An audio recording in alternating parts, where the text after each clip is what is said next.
So I'm really happy to be able to share with you the things that I've been thinking about and have come up with over the past few days, and I think they're encouraging, at least they were to me. I'm going to put out a disclaimer right now. These are my thoughts. This is my Bible study. This is the things that I've been thinking about, but none of this is thus saith the Lord. Okay, every once in a while I just need to issue that disclaimer, because people will, think that what I'm saying is like the absolute truth, and it's just my exploration. It's the things I'm looking at. It's what I'm studying. I have the option of sharing it with you, or I can keep it to myself, and I'm choosing to share it with you. The second thing I just want to mention here is that when it comes to prophecy and really spiritual truth and how God communicates through the scriptures, we tend to think that it should be easy, that it's easily understood, that there isn't anything particularly complex about it. But that isn't really true. The ideas and the concepts are very simple. They're so easy a child could understand them if you communicate them to him or her. But the actual exploration of this stuff has captivated the greatest minds in human history. And what that tells me is that there are depths to be plumbed which can take a lifetime to explore. So periodically, someone will leave a comment and they'll say something like, well, this is all really confusing to me. I don't understand it. God is not the author of confusion. Therefore, what you're saying must not be of God. And I can understand how you get there. I really can. But here's the thing. We've been led to believe in what I call kind of a Sunday school version of Christianity, a Sunday school version of the Bible. And our expectation is this sort of one or two dimensional story arc. And really what we're looking at here is something that is extremely rich, varied, multi-layered. And the more you research it and the more you look into it, the deeper it goes. And I'm reminded of the passage in Ezekiel where Ezekiel saw this trickle of water flowing out from the door of the temple, and it was up to his ankles. And then as he walked in it or continued to follow this river, it was up to his knees and his waist, and then it was deep enough to swim in. This is our God. This is how these things work. And I realize that this isn't going to be for everybody. Okay. In fact, if you haven't been following me for a while and you don't have a fairly reasonable grasp of, my template, you may listen to this video and just throw up your hands and go, I have no idea what this lady's talking about.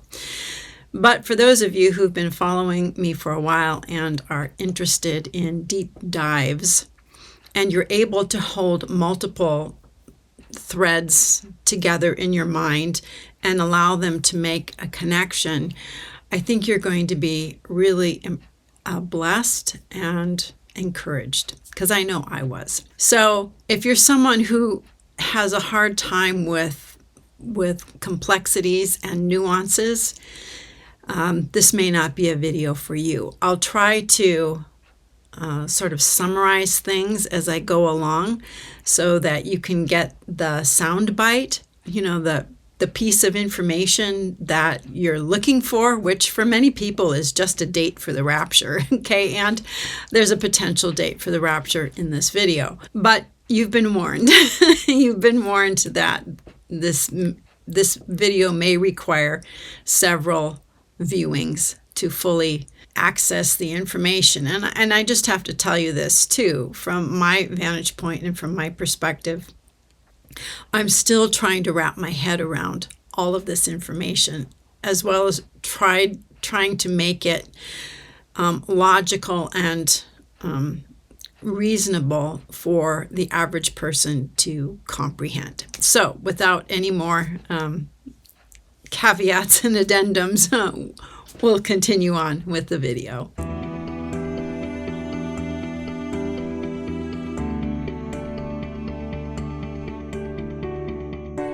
So I just want to recap some of the unique features of my timeline that I have out there. It's really the book of Revelation in multi-timeline form. So there's a link to the big version of it in the description box, as well as smaller versions that are, a couple of pages long. What I've developed here is the order of events of the end times as they're going to play out that I see in the book of Revelation. So I've basically taken Revelation apart, sorted where everything goes, and then created a timeline which is multi-layered, because every character has their own timeline in the book of Revelation. The beast has a timeline, the harlot has a timeline, the two witnesses have a timeline, and so on and so forth. So that's why we have this multi-layered timeline. It's not just a single event line. There's multiple events that are going to take place. But what this is based on is the Hebrew dates for the feasts of the Lord, which do not change. So Tishri 10 is always Yom Kippur, or the Day of Atonement. Doesn't matter what year you're in, it will fall on the 10th of Tishri every time. The second thing that my timeline does is it incorporates every single unit of time or measurement of time that's found in Revelation.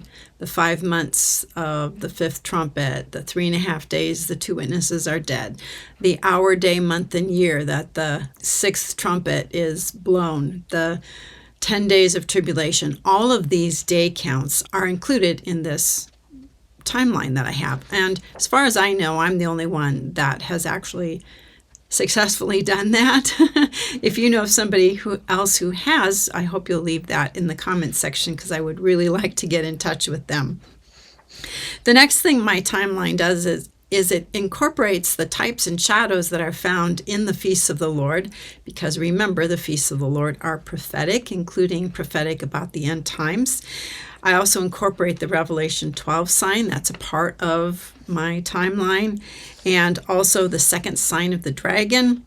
And the way I worked this timeline is not from where we are right now moving forward in the future, but taking the Day of Atonement, which the Day of Atonement in some year is going to be the second coming of Christ, and then just working the math backwards, subtracting 1,260 days, and you'll come to the date of the abomination of desolation, the beginning of the reign of the beast, the flight of the remnant into the wilderness, the sixth trumpet, second woe, and so on and so forth. So once a kind of watch period is over, which happens kind of every fall, right around the fall feast days, this year of 2024, it went up through November 20th. That's the cutoff date for the rapture window. I know other people are still watching, and more power to you.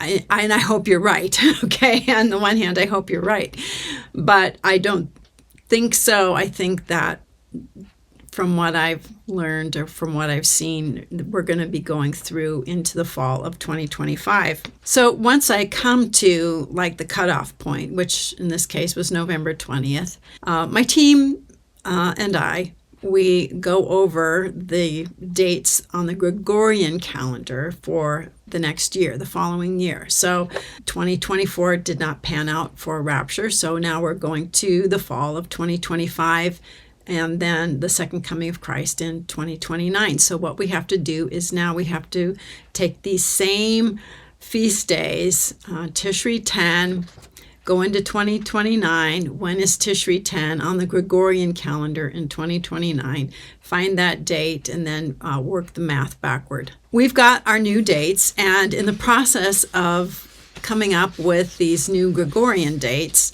for the same template, I all of a sudden started noticing some things, and it was really amazing. And so I'm going to try and put this out there for you. In the end, what you'll see is that it's all really simple. It's very simple. But what I'm going to do is actually show you my work at how I arrived at this. And that's what makes this seem complex, is because I'm going to explain to you my reasoning and how I arrived at this stuff. The first thing I want to acknowledge is that we are still in the window of that fig tree generation. And the people who saw the regathering of this nation, whether they lived in Israel or not, does not matter, are people who are going to see the second coming of Christ. So if Christ returns in 2029, we're in the 81st, 82nd year of Israel. And, if you take someone who was 5 years old, who has a memory of when this stuff was happening in Israel, when Israel became a state, they would be about 86, which is old, but it's not unusual. There are many, many, many people, tens of thousands of people who live to be 86 years old and older. So this isn't a problem, and we're still dealing with a relatively normal and realistic time period. The second thing I want to mention here is that in 2025, the Feast of Trumpets is going to fall over September 23rd, which would be the anniversary of the Revelation 12 sign. In fact, it's the 8th anniversary. So that's pretty interesting, and it's sort of something that would give someone a reason for pause. And the other thing is that if Christ returns in 2029, then the time frame from the Revelation 12 sign to the second coming of Christ would be 12 years, which is a number that's actually attached to Israel, the 12 tribes of Israel, and so on. So there's some interesting numbers that are at play there. So here's something that I want to bring up. The Revelation 12 sign that took place in 2017 was a predictable sign. In fact, people could see it on Stellarium. They could look into the future, way back in 2013 or whenever it was that people first started noticing that there was this alignment. In fact, if you were looking for this is something you could have known a long time ago.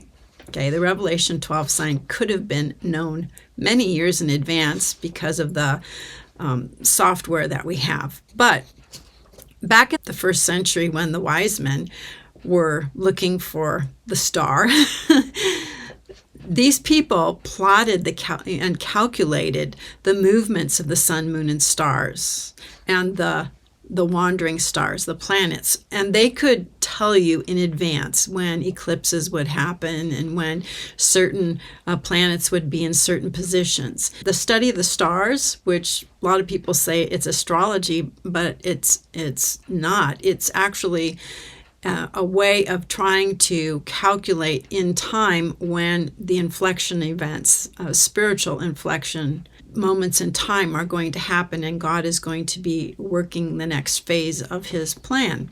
The question is if the Revelation 12 sign could have been known in advance, and that's the first sign, the great sign of Revelation chapter 12. Is it possible that the second sign, the sign of the dragon, is actually a predictable event as well and can be calculated using the stars, as well as how it converges with other events on a timeline? So this is a question, and actually I tend to think that the second sign, the sign of the dragon, which actually is telling a story of an interaction that's happening between heaven and earth and things that are going on. It's the heaven where God dwells, the heavens where the stars are, and the earth where we are.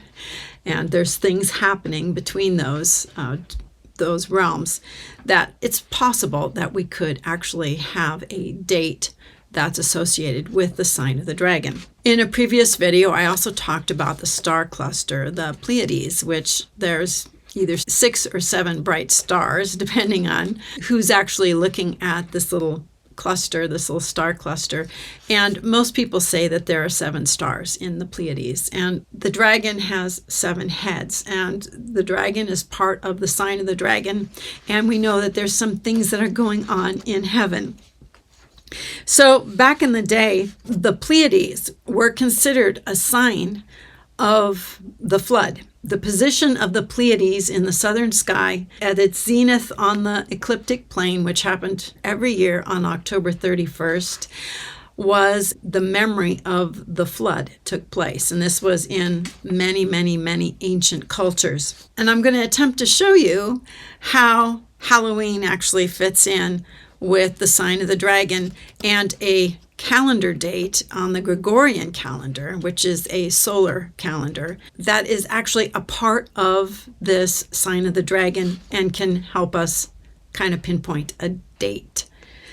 Okay, so in ancient cultures, the flood of Noah was signaled by the position of the Pleiades on the ecliptic plane on October 31st. Secondly, the torrid meteor shower, which seems to radiate from the Pleiades, reaches its climax on November 2nd or 3rd. Okay, so from the time of Halloween up through about the 3rd of November, that's when there seems to be more stars coming from the Pleiades area of the sky than any other time during that meteor shower. In addition, on the spiritual realm, talking about a spiritual heaven, not the starry heavens, but this may actually also be the day that the dragon takes his tail and casts a third of the stars to the earth. So we're not talking about a third of the actual visible stars in the starry heavens, but we're talking a third of angels that are on his side, which isn't a third of all the angels. We're talking about a third of his angels that he is going to cast to earth on that day, as well as an overwhelming invasion of Israel. That's the travail of the woman. Travail is a war or invasion. That's really bad. And the woman, of course, is the nation of Israel. This will be in process. I just want to say that when these stars are cast to the earth, this may be when we actually see the big alien invasion, okay, or the Project Bluebeam, or whatever it is that they, whoever they are, have planned for us. And it's the fallen ones, of course, Satan and his guys, who are wanting to do this. And it's going to be a multi-pronged scare thing. Of course, fallen angels, they're not to be trifled with, but any other thing, whether it's real or not, is all going to be part of the package here. And it's in the context of all of that going on that we see that the male child is born. The male child will be born, that is, changed from mortal to immortal. And then, of course, all firstborn males belong to God. They're the first fruits for the Lord. And all firstborn males are given to God on the 8th day. So that's when they are redeemed. And it's on the 8th day of this child, after it's born, that it's going to be caught up to God and to his throne. So let's take a look at some of these things. And I'm going to be doing multiple layers of stories and days and dates and day counts and so on. So the days of Noah, absolutely horrific back in the day. And I remember, this was many, many years ago, probably 30 or 40 years ago now, when my kids were little and I was sort of helping out with nursery stuff, and somebody wanted to do a Noah's Ark theme for the children's nursery at the church. And I was like, yeah, okay, whatever. And then all of a sudden, I just had this feeling of absolute horror, because I realized that in putting up a Noah's Ark theme with all the cute animals and all of that, what we were doing was actually taking one of the worst moments in human history, when everybody died except for 8 people. And we're sort of making light of it. It's something that you put in children's nurseries. It's not anything that's really important. It's something that happened in the past, but it's nothing that has anything to do with me now. I actually became really horrified that this is something that's done, commemorating the worst part of human history. It's made into wallpaper for children's nurseries. And I'm not dissing anybody who does that. It was just a moment where all of a sudden I realized, yeah, this is how easily we can slide into a way of thinking about things where we aren't really taking them as seriously as we should. And the flood is one of those events that was so catastrophic that it is in the ancestral memories of generations of people throughout all cultures, ancient and modern, commemorate the flood during Halloween. That is actually the day where this terrible event is celebrated or commemorated or memorialized. The days of Noah are something that are going to play into the end times. Jesus said that as it was in the days of Noah, so will it be at the coming of the Son of Man. There are themes that are connected with the days of Noah from in Genesis that are going to play into Revelation, and the things that started out in Genesis with the flood and everything that went on there is going to be reenacted all over again. This is going to repeat. It's one of the patterns of Scripture. What are some of the themes that are related to the days of Noah? Well, there's a number of them, but there are 4 main ones that I want to point out.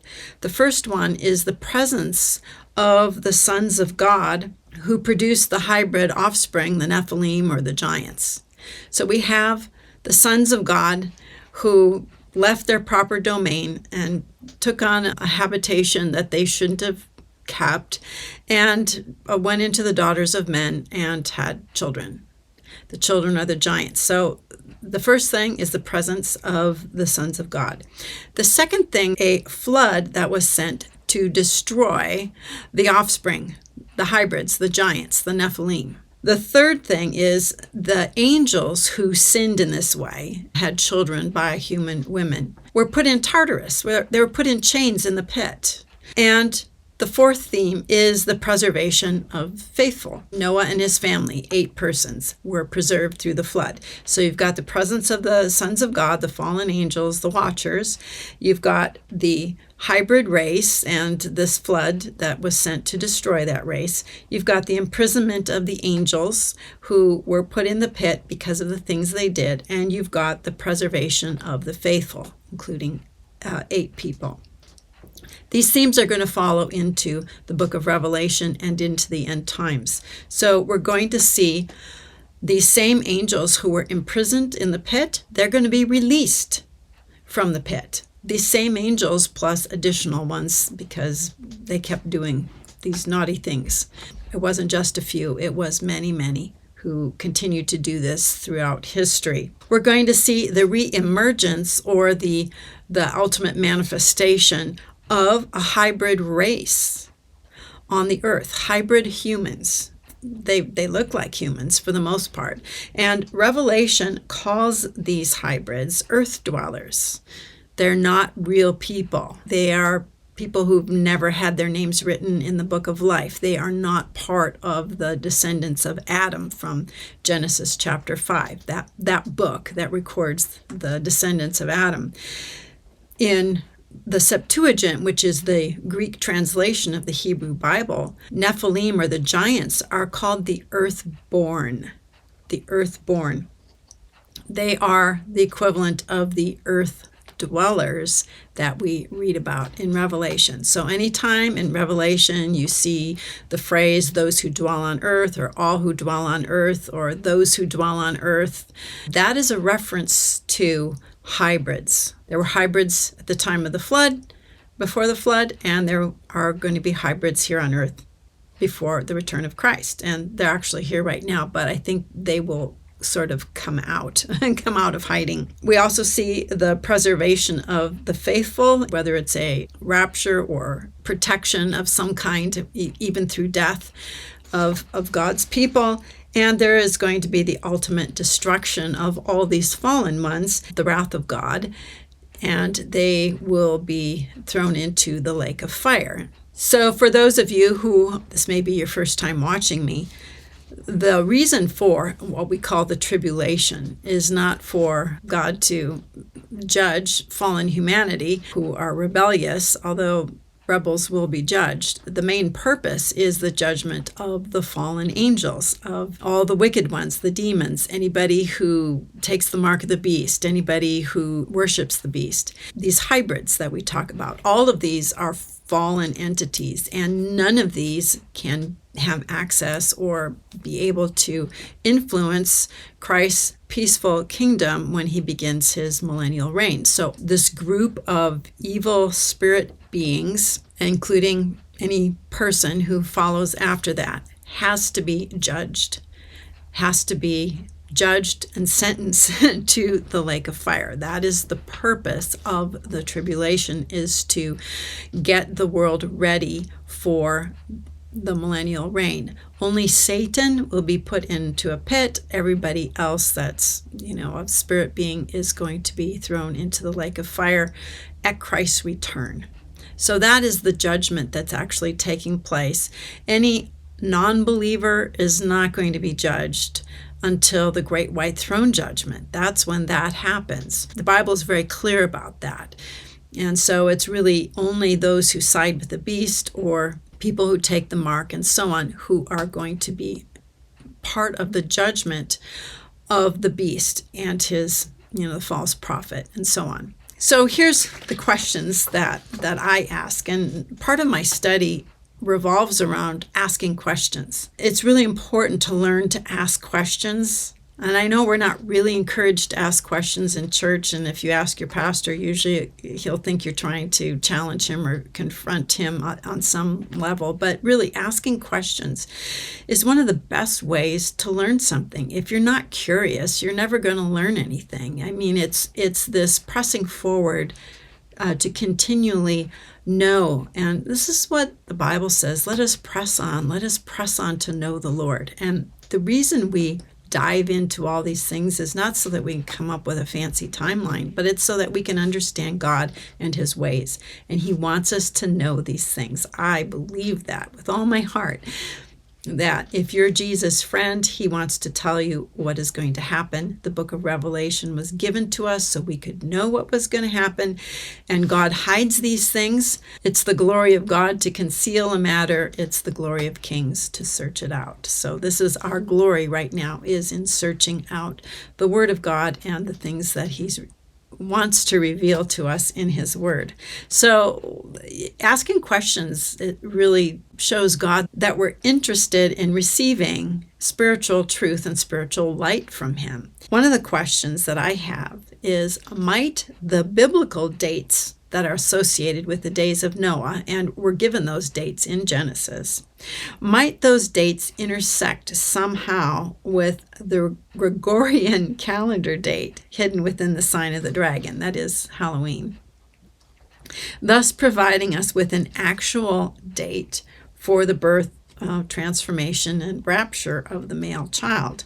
And is it possible that this intersection of dates, and we're talking about calendars here, that this intersection of the solar Gregorian calendar with the Hebrew calendar and the dates that are there, could this intersection of dates result in a realistic prediction for the sign of the dragon?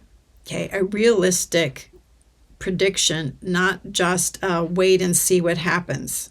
Okay, which is basically what I've been doing, is like, I know there needs to be a war in Israel. I know that the stars have to be cast to the earth. In October, I realized through doing some other research and stuff that October 31st is connected with this time period. Okay, in some way, that the flood, the days of Noah, is connected. But I didn't really understand that I could actually go into the future if I chose to, if I wanted to, if I understood what was going on at the time. I could actually look into the future, into 2025, and see that there is this amazing convergence of dates is happening. Like I said before, my timeline is actually, it's a template that's reusable. And because it's based on the unchangeable dates for the feasts of the Lord. Because of that, this template doesn't change. The order of events of Revelation is still the same. Certain events will still fall on certain feast days. And so that part doesn't change. But what does change are the Gregorian dates for those feast days. That said, my template actually has an expiration date. I mean, there is a time coming when this template will no longer be applicable. The relevance of this template can basically be said to start with the regathering of Israel to the land. And that's the fig tree leafing out. And that could be 1947, 48, 49. Okay, any of those dates in there, pick the one you like. And then it goes through the Revelation 12 sign in 2017. That was about the 70th anniversary of Israel being in the land. And then it's going to terminate at the upper end of a realistic human lifespan, maybe about 85 years-ish. And then after that, its relevance is over. So we're in a window of time that is kind of shrinking. And each year what I do is I convert the Hebrew dates to Gregorian dates, and in anticipation for the sign of the dragon, which is that intense war in Israel, the stars being cast to the earth, the change from mortal to immortal of the male child, that's when he's born, and then ultimately him being caught up to God and to his throne.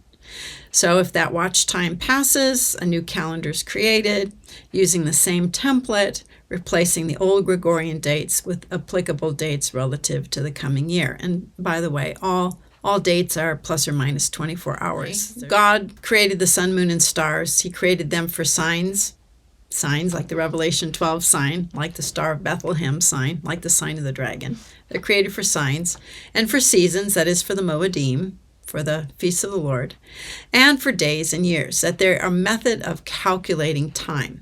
So it's the movement of the sun through, the ecliptic plane, and the movement of the stars and phases of the moon that help us calculate time.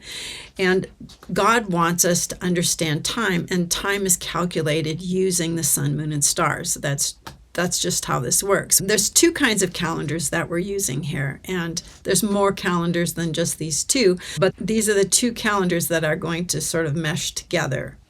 The first is the Hebrew calendar, which is a lunisolar calendar. Their months are determined by the phases of the moon, but they also use where the sun is on the ecliptic plane to determine when they need to recalculate or add that 13th month so that they can keep the fall feasts in the fall and the spring feasts in the spring. Otherwise, you would end up the way the Muslim calendar is, which is a strictly lunar calendar, and you end up with like Ramadan moving, further into the year all the time, so it's never even at the same time of the year. The lunisolar calendar is used in many cultures. Actually, it's not just a Hebrew phenomena.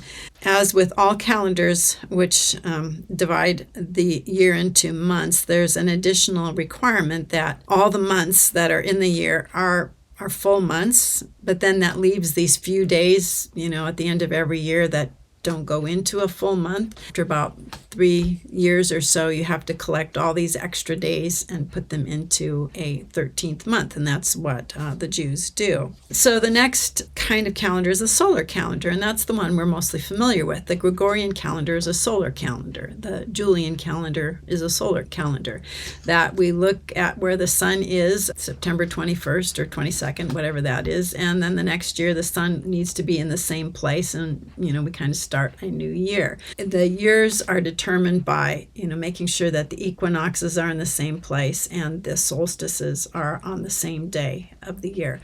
And then, of course, at the end of every 4 years, you have to add a leap day. Okay, that's in February, because there's still this little extra portion of time that belongs somewhere. And so the Gregorian calendar will put it as February 29th. And when you're trying to talk about calendars here and coordinating calendars, it's a little tricky.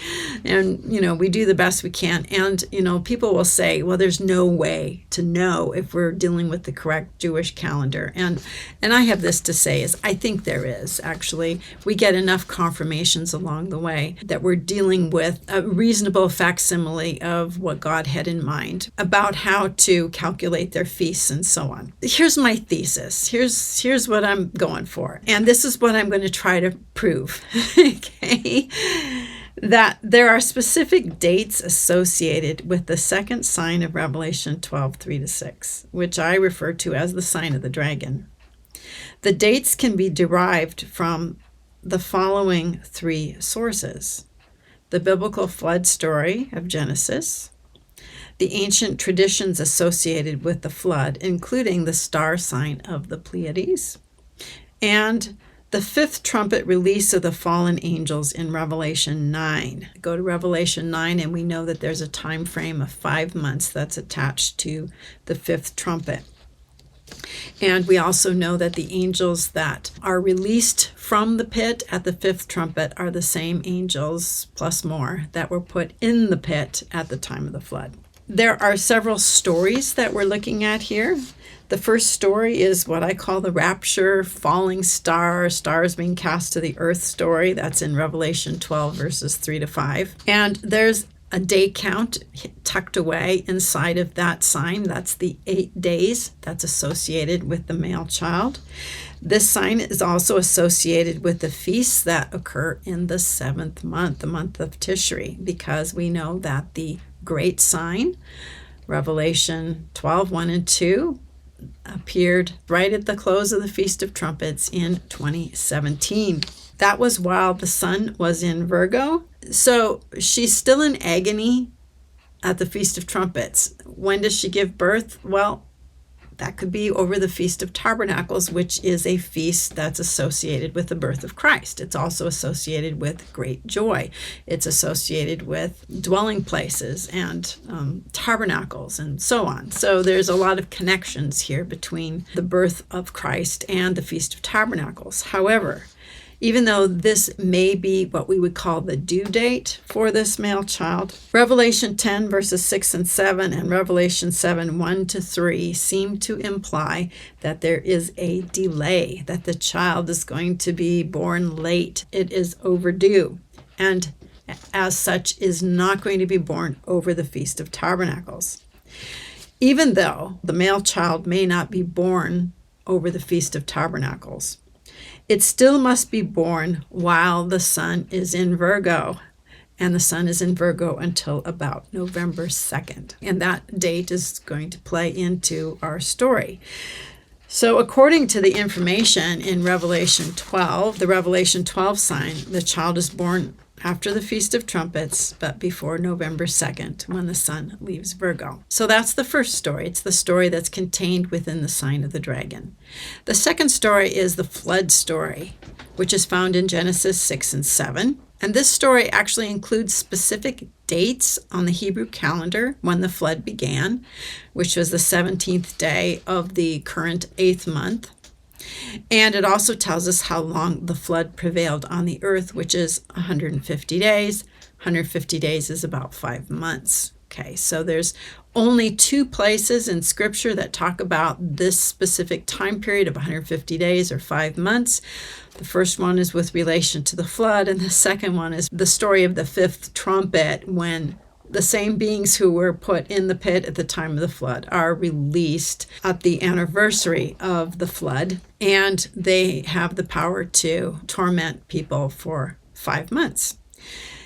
The next story that we're going to look at is what I call the ancient satanic or dragon stories, this celebration of death and the macabre and all of that happens on Halloween, on All Saints' Day and All Souls' Day, October 31st, November 1st, and November 2nd. Halloween is a commemoration of the flood and all the death that occurred at the time of the flood, which is why Halloween is connected with death, with demons, with spirits, with ghosts, because all of those things are connected with the flood. When the giants or the Nephilim died, their spirits roamed the earth. They didn't have a place to go. And the fallen sons of God, the Watchers, were put in the pit at that time. This flood story that's sort of been encapsulated and preserved in the stories and the myths and the legends in almost every civilization and culture on earth. This is what I call the satanic or the dragon story, and we're going to be using the solar calendar for that. It's sort of like his calendar system. It's not the lunisolar calendar, which is what God uses for the feasts of the Lord. It's the solar calendar. Let's look at some of these days and the day counts as they relate to the sign of the dragon. So some of this stuff sounds kind of boring, and for those of you who've been following me for a while, you'll get a feel for what I'm talking about because you've already been here with me on this stuff. But we know that the fifth trumpet, the fifth trumpet is also called the first woe. And once the fifth trumpet is blown, there's a star or an angel who falls from heaven and has a key to the bottomless pit and opens up that bottomless pit so that this locust army of fallen angels is released. And I think that the first, second, third, fourth, and fifth trumpet are going to be blown, like one right after another, like on the same day. And the fallen angels then have 5 months during which they're permitted to torture mankind.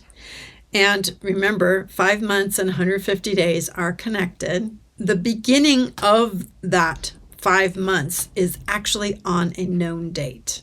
We can calculate what that date is. So here's how you would calculate it for 2025 through 2029. So first, you're going to locate the Day of Atonement, or Tishri 10, in the suggested year of Christ's return, which in this case is 2029. And you're going to take that date and subtract 1,260 days. So the Day of Atonement in 2029 is September 20th. If you subtract 1,260 days, you're going to arrive at Nisan 21, or April 9th, 10th. This brings us to the day when both woes, first and second woes, that is the fifth and the sixth trumpet events, both end that day. The 5 months ends on this day of April 9th and 10th, and the sixth trumpet, second woe, ends on that day too. You go, how can that be? Well, it's because the sixth trumpet, second woe, only lasts an hour. It lasts an hour on one day. If we want to calculate then the 5 months, we know the day that the fifth trumpet ends, which is April 9th, 10th, and you just subtract 5 months from Nisan 21, which takes you to the 17th day of the 8th month, or November 9th, 2025, which is the day that the flood began. The opening of the pit is on the same day that the angels were put in the pit. That's how I think about it. And then there's 5 months. 5 months when the floods prevailed on the earth. 5 months when the fallen creatures that come out of the pit can torment humanity. And immediately after this first woe, fifth trumpet thing is over, the sixth woe begins. It's an hour long.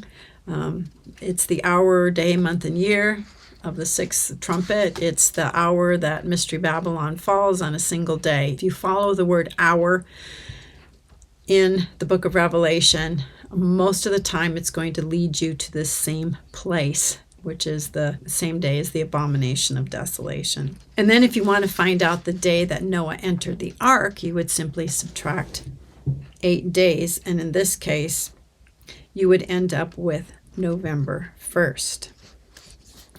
Now, what's interesting about November 1st, in the Hebrew mind, November 1st starts actually on October 31st, that evening, and then to the evening of November 1st.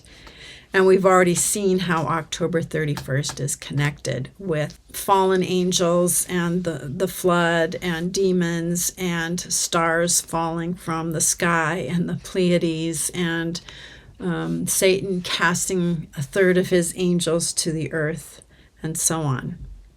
So what would happen is this. On the evening of October 31st, 2025, this is when the stars will be cast to the earth. Meteors, angels, aliens, however this plays out. The war in Israel will actually be at its worst. And at that point in time, the male child will be born. That's when believers who are part of that first rapture group, the 24 elders, are going to receive immortality, their celestial bodies. And then on All Saints' Day, which begins the evening of October 31st into the next day, that would be the first day of the 8 days that are attached to the male child, because the male child is not presented or given to God until the 8th day. And it's during this period of time that the 144,000 would also be sealed as the ministry gets transferred from one group of firstborn sons to the next group. And then 8 days later, November 9th, that would be when the male child is raptured, brought to God, and is presented as a king and a priest in God's presence. On that same day is when trumpets 1 through 4 sound, the fifth trumpet sounds. These angels are released from the pit, and you have the beginning of what I would call the days of Noah during the end times. Now, a lot of people, when they talk about the days of Noah, they talk about violence and increase of wickedness and so on and so forth. But really, the days of Noah are all about these fallen angels and hybrids. That's basically it. And when Jesus tells us that the end times are going to be like the days of Noah, what's going to happen is that they are going to take over the earth. That's the plan, is that they will take over in the same way they tried to take over prior to the flood. This is how I see it. This is kind of how I'm looking at it. And these are the dates that are in the timeline. What I saw was that what we have here is the solar calendar, the Gregorian calendar, the one with the dragon calendar is coinciding with the Hebrew calendar, and these dates are converging in the sign that I call the sign of the dragon. So it's not surprising that we would have what we would call a satanic holiday connected with the sign of the dragon. It actually makes a lot of sense now that I think about it. So if these things play out, if this is how it happens, we actually have a date for when the stars fall and when we're changed, and that would be actually Halloween night, going into November 1st. And then the rapture would be November 8th, 9th, like that. So that would be kind of what we're looking for. And even though the due date was considered over the Feast of Tabernacles because of the other symbolism that's associated with tabernacles, we're told that there is a delay.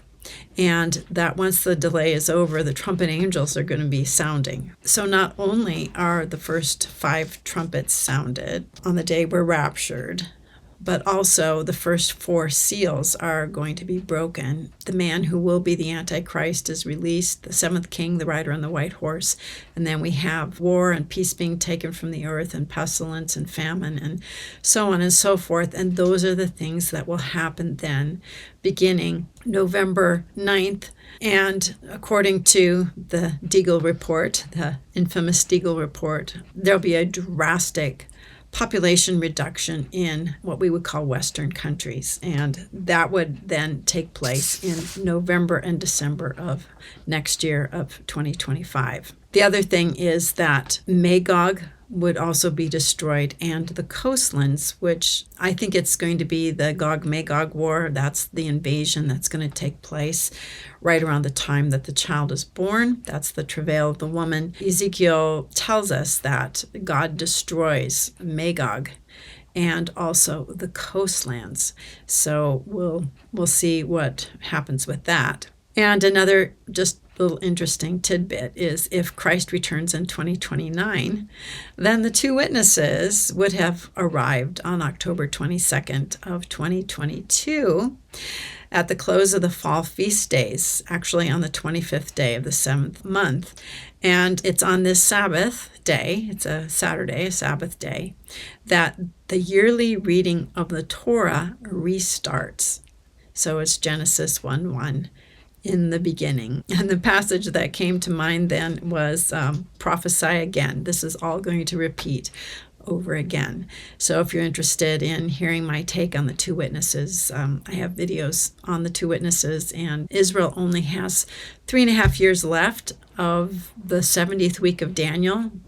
Jesus fulfilled the first part of the 70th week at his first coming, and the second part of the 70th week will begin at the time of the abomination of desolation, the 6th trumpet in Revelation. So Daniel is sort of the timeline for the Jews, but Revelation gives us our timeline, and it's not a 7-year timeline. In fact, from the Revelation 12 sign until the second coming of Christ, it's actually a 12-year timeline. So that's if he returns in 2029. I hope you've enjoyed this video and that you'll leave a comment in the comment section. And again, I realize that This is a lot of information that's seemingly unrelated, though I'm sure you can sort of intuit that a lot of this stuff is connected.